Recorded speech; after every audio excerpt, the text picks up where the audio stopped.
History is often written by the victors, the kings, and the generals, but the most unsettling stories are the ones that were never written at all, the ones that were lived in silence and then systematically erased from the public consciousness. In the winter of 1892, in the quiet, industrial city of Großtins, Germany, a shadow fell over a small classroom that defied every known law of medicine. It didn't start with a fever or a cough. It started with a single hand, twitching rhythmically against a wooden desk. Within days, that single tremor had multiplied, spreading like an invisible fire through the student body until dozens of children were caught in the grip of a violent, uncontrollable shaking that no doctor could stop and no scientist could explain. We are told that the mind is a sanctuary, a place where we hold absolute control over our own limbs.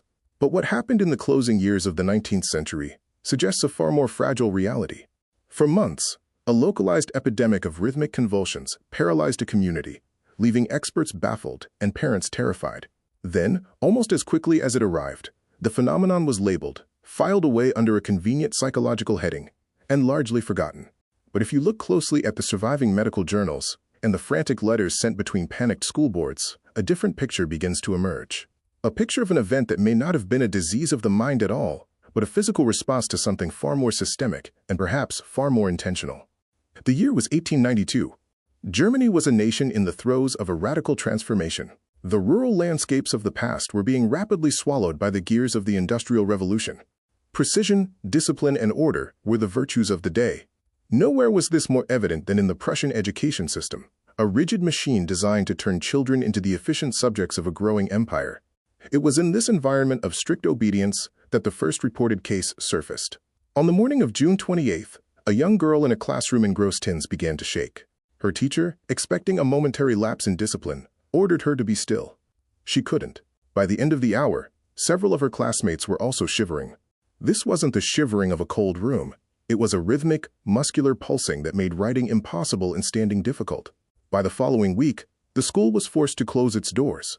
This was the birth of what the local papers would come to call the Zitterkrankheit, the shaking sickness. The official story, the one that has survived in the footnotes of medical history, is that this was a classic case of mass hysteria. The narrative suggests that a group of overworked, emotionally fragile schoolgirls simply fell victim to a collective psychological breakdown. But as we peel back the layers of the 1892 epidemic, we have to ask, why did it strike this specific demographic? Why did it recur in different cities like Basel and Meissen with such mechanical precision? And why, during the height of the outbreak, were the leading medical authorities of Europe so desperate to prove that the cause was purely mental, even when the physical evidence suggested something else entirely? To understand the accepted truth of the 1892 tremor epidemic, one must understand the man who defined it, Dr. Friedrich Schulze. A prominent neurologist of the era, Schulze was called in to examine the girls of Großtins. His findings would set the tone for every subsequent investigation into the shaking girls for the next century. After observing the students, Schulze noted that the tremors seemed to worsen when the girls were watched and often subsided when they were at home or distracted. To the Victorian medical mind, the diagnosis was obvious. This was hysterical chorea. In the late 1800s, hysteria was the catch-all diagnosis for any ailment involving women or children that didn't fit into a neat surgical box.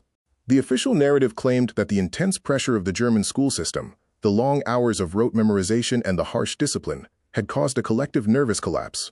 The children were not physically sick. They were simply simulating illness, perhaps even subconsciously, to escape the drudgery of their lessons. This explanation was incredibly convenient for the state. It shifted the blame away from the environment, the water, or the rapidly changing industrial landscape, and placed it squarely on the weak nerves of the victims. The treatment was equally blunt. The girls were often separated from one another, placed in isolation, or subjected to moral therapy, essentially being shamed or punished until they stopped shaking. By 1893, the medical community declared the matter settled. The epidemic was a fluke of the female psyche, a curious footnote in the study of social contagion. The case was closed. However, if we look past the confident pronouncements of Dr. Schulze, the cracks in the official narrative begin to widen. In the archives of the University of Bonn, there exist scattered reports from local physicians who saw the girls before the specialists arrived. These doctors described something that doesn't sound like a psychological performance. They described clonic spasms that occurred even during sleep, a detail that is physically impossible if the condition is purely a psychological reaction to school stress. If the brain is at rest, a hysterical tremor should vanish.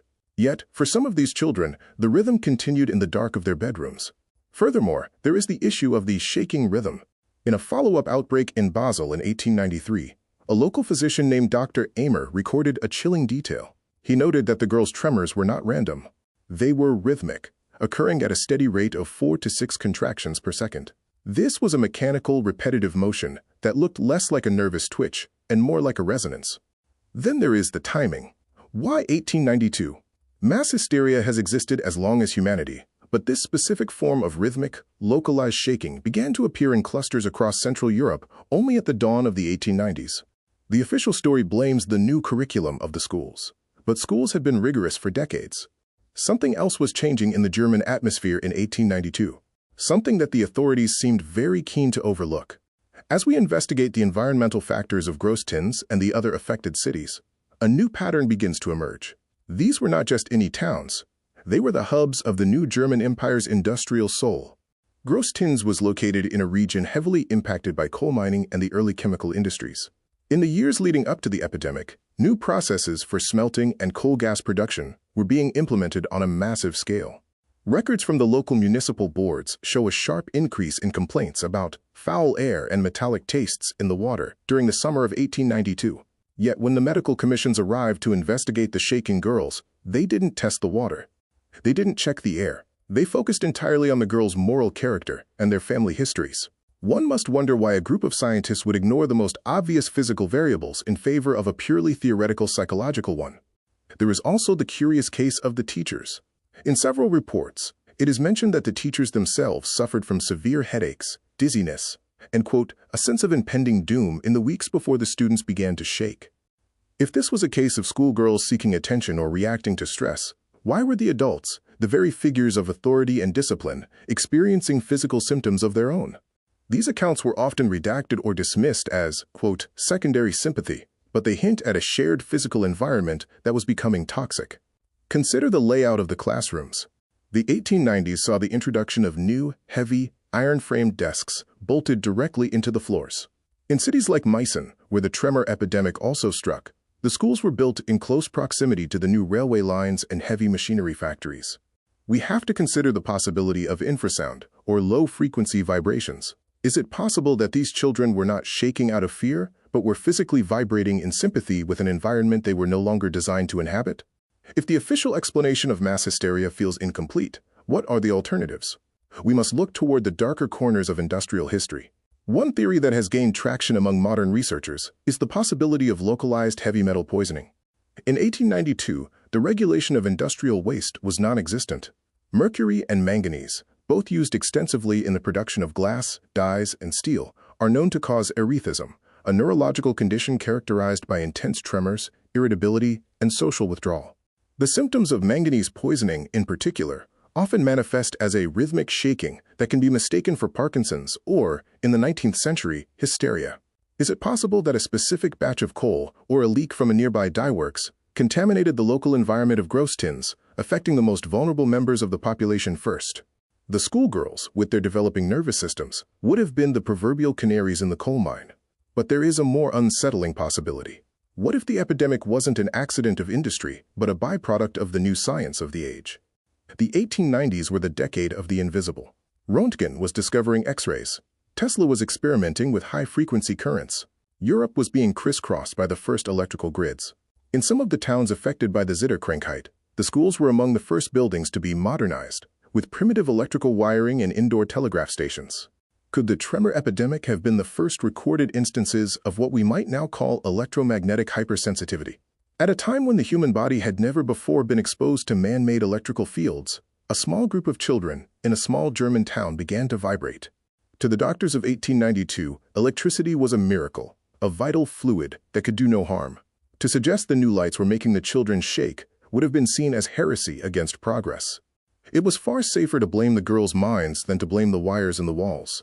The most damning evidence against the official narrative lies not in what was said, but in what was silenced. In the late 1990s, a researcher digging through the local administrative archives of Silesia found a series of internal memos from the Großtins School Board dated October 1892. These memos revealed a detail that never made it into Dr. Schulze's famous medical papers. The board had quietly commissioned a private study of the school's foundations. They had found that the building was sinking slightly into a pocket of marsh gas, an industrial runoff from a nearby tannery. The report suggested that the air in the lower classrooms, where the shaking first began, was heavy and unbreathable. The school board's response? They didn't move the children. They didn't fix the ventilation. Instead, they burned the report and hired a specialist to lecture the parents on, quote, domestic discipline. Even more haunting is the testimony of Sophie G., one of the original shakers of 1892, recorded in a private diary that surfaced decades after her death. Sophie wrote that the shaking didn't feel like an illness. She described it as a, quote, humming in the bones that started the moment she sat at her desk. She claimed that she and her friends often tried to tell the doctors about the sound in the walls, but they were told they were lying or attention-seeking. They put us in cold baths until we turned blue, Sophie wrote in 1924. They told us the shaking was our own fault, a sin of the spirit. But I still feel that hum sometimes, when I am near the telegraph lines. It wasn't my mind that was broken. It was the world that was beginning to scream. The medical establishment of the 19th century was desperate to maintain the illusion of control. To admit that the industrial world they were building was making children physically convulse would have been to admit that progress had a price they weren't prepared to pay. So they pathologized the victims. They turned a physical environmental catastrophe into a moral failing. Today, the 1892 Tremor epidemic is a ghost story told in medical textbooks as a classic example of mass psychogenic illness. It is used as a cautionary tale about how stress can manifest in the body. And perhaps, on some level, that is true. The human mind is capable of incredible things. But as we look back at the soot-stained streets of Großtins and the rigid, iron-bolted classrooms of the Prussian Empire, we have to wonder if we are being too quick to accept the easy answer. Were those girls truly the victims of their own weak nerves? Or were they the first casualties of a new, vibrating world that their bodies simply couldn't harmonize with? We see similar clusters today. Mysterious illnesses in schools, Havana syndrome, unexplained sounds that cause physical pain. And just like in 1892, the first instinct of the authorities is often to point to the mind, to label it hysteria, and to move on. Maybe the official story is right. Maybe it was just a strange, collective delusion born of a stressful time. Or maybe, buried in those forgotten German archives, is a warning we have yet to heed. Maybe the girls of 1892 weren't broken. Maybe they were just the only ones sensitive enough to feel the world shifting beneath their feet. And if that's the case, we have to ask ourselves, in our modern world of endless signals, wires, and frequencies, what are we all vibrating to now, and have we simply learned how to stop noticing the shake?